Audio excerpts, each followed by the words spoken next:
و دەمەوێت گفتوگۆی زیاتر بکەم کە ئێستا هەرێمی کوردستان بووەتە ترافیکی شاندا بازرگانیەکان لەگەڵ میوانەکەم دکتۆر ئاراس قادر خۆشنەو سەرۆکی سنتەری زانیاری و لێکۆڵینەوەی استراتیژی ڕاستەوخۆ لە هەولێر میوانمانە. دکتۆر زۆر سپاس بۆ ئامادەبوونت لەگەڵمان سەرەتا باسی هاتنی ئەم شانداوە بەرهێنەرە بیانیانم بۆ بکە لە هەرێمی کوردستانەمە تا چەند گرنگە بۆ هەرێمی کوردستان.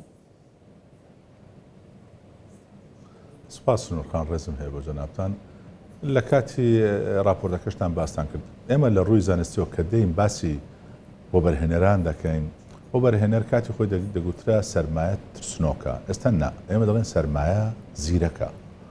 سەرمایە داران و بۆ بەرهێنەران 6 خاڵ هەیە خۆی 6 فاکتەری سەرەکی هەیە بۆ ئەوەی بێن لە هەر شوێنێکدا کەەوە بەرهێنان بکەن. من هەوڵدەم هەرێک لەوانە بە کورتیەگە بتوانین باسی بکەین کە ئایا بۆچی ئەو خەڵکە کوردستان سەرنجڕاشێشە بوویان.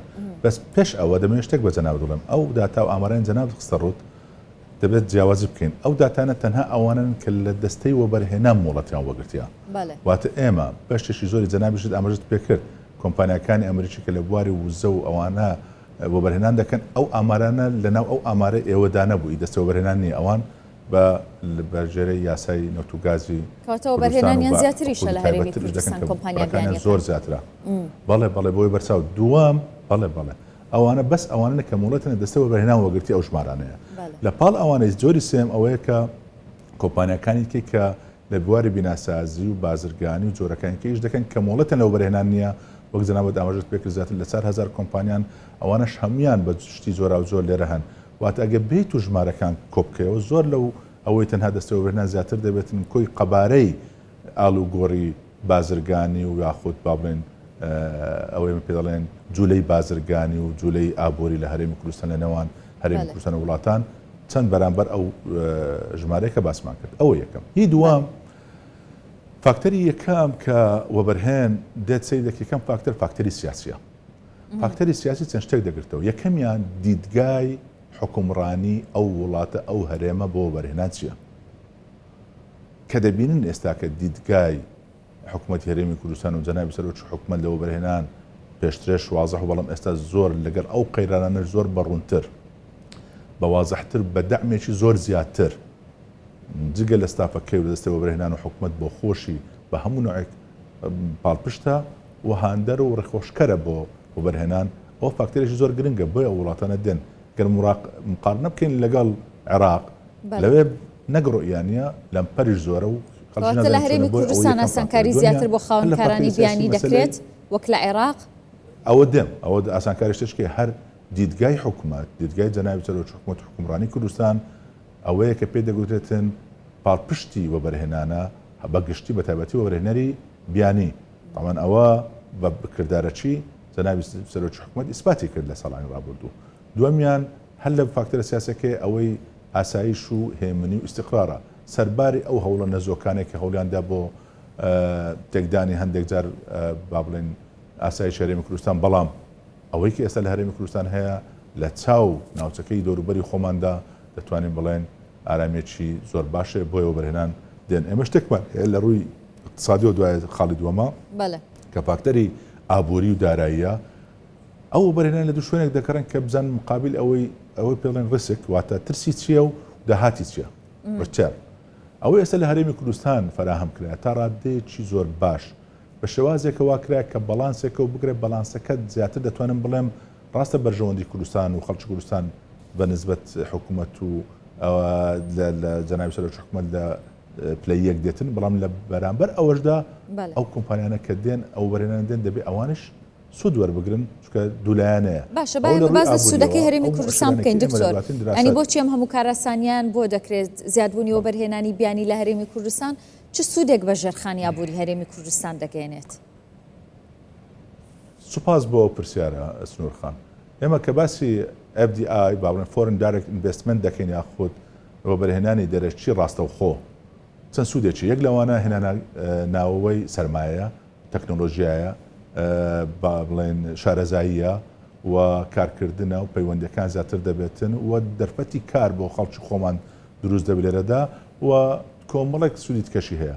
بۆ نمونەمە چ دەڵێن هەر ملیارێک دۆلار کە بە فعلی دێتە ناو هەرێمی کوردستان و ئیشە دەکرێتن نزیکەی 15 بۆ 20,000 هەلیکاری ڕاستەوخۆ و ناڕاستەوخۆ بۆ خەڵکی هەرێمی کوردستان دابین دەکاتن. ئەوە یەکەمیان.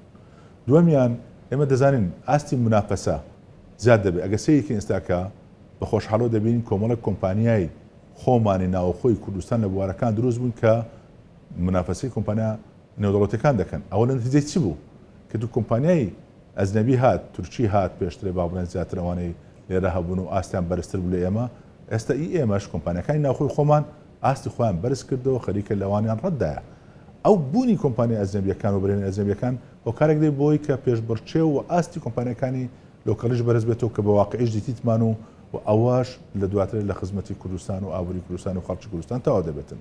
ئەوە خاڵی دووەم لە ڕووی ئابووریەوە. خاڵی سێم بابەتێکمان هەیە لە ڕووی کەلتوریەوە. دەزانن کەلتوری هەرێمی کوردستان بە شێوەیەکی گشتی تا ڕادەیەکی زۆر ڕێخۆشکەرە بۆ ئەو بابەتە. چارەمیان لە ڕووی یاساییەوە. ئەو یاسایی کە لە هەرێمی کوردستان هەیە یاسای ژمارە 4 ساڵی 2006 وە بەرهێنان سەرباری ئەوەی کە کۆنە و کە پێویستی بە ئەپدێتکردنەوە کە بەڵام لەوێ وەک جەنابەت ئاماژەت پێ کرد چەندین ئاسانکاری بۆ بەرهێنەری بیانیکردن. من بە شانازیەوە دەڵم یەک لەو کەسانە بووم کە ئەو کاتە بەشدار بووم لە ئامادەکردنی ئەو یاسایە کاتە قوتابی دکتۆراژ بووم لە کۆتاییەکان بووم. فەلسەفەیەک هەبوو.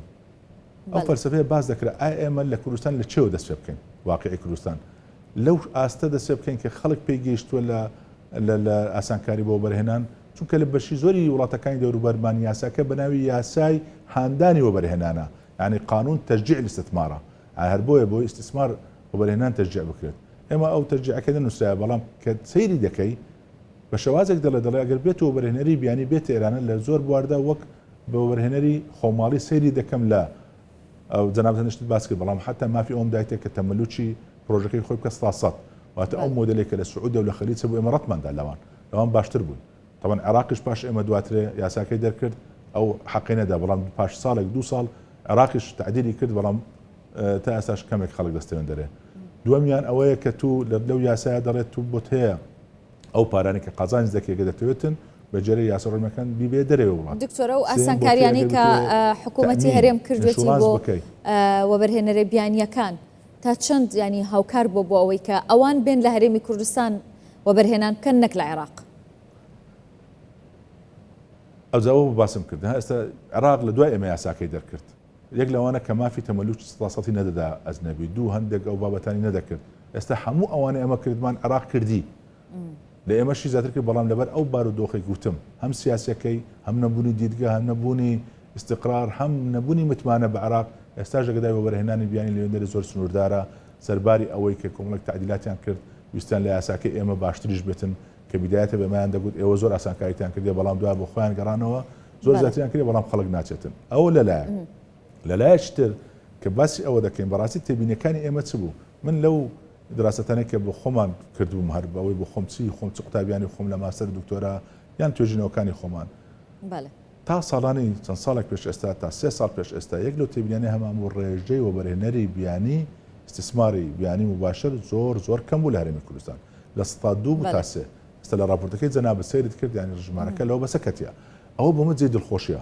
ڕاستە لەلایەک ئێمە بوونی وەبەرهێنەری ناوخۆ گرنگە و کە خەڵک خۆمان وەبەرهێنان دەکە و پارەی خۆمان ناو کوردستان وەبەرهێنان دەکەن ناچە دەرەوە بەڵام لە پاڵ ئەوەدا ئەمە زیاتر پێویست لە هەموو دنیا هەموو وڵاتان یەک لە پێوەرەکانی گەشەکردنی وەبەرهێنان ئەوەیە چەند وەبەرهێنەری دەرەچی هاتیە لێرە دەکاتون لەگەڵ ئەو پرۆژانێک کە جەنابەت ناوە جوینت ڤێنچەر یاخود مشتەرەکەکان. دکتۆر بێگومانم بابەتە زۆر زیاتر هەڵدەگرێت سەرباری هەموو بەڵێ دەستەکان خۆش بێمە کاتمان هیچ نەماوە بەڵام وەکو کوردستان 24 چەند ڕۆژێکە زۆر گرنگی بە ئەم بابەتە دەدەین چ لە هاتنی شاندەکان چ لە ڕۆشتنی شاندی وەبەرهێنەرانی هەرێمی کوردستان بۆ ئیمارات. سپاس بۆ تۆ بۆ ڕوونکردنەوەکانت دەستخۆش.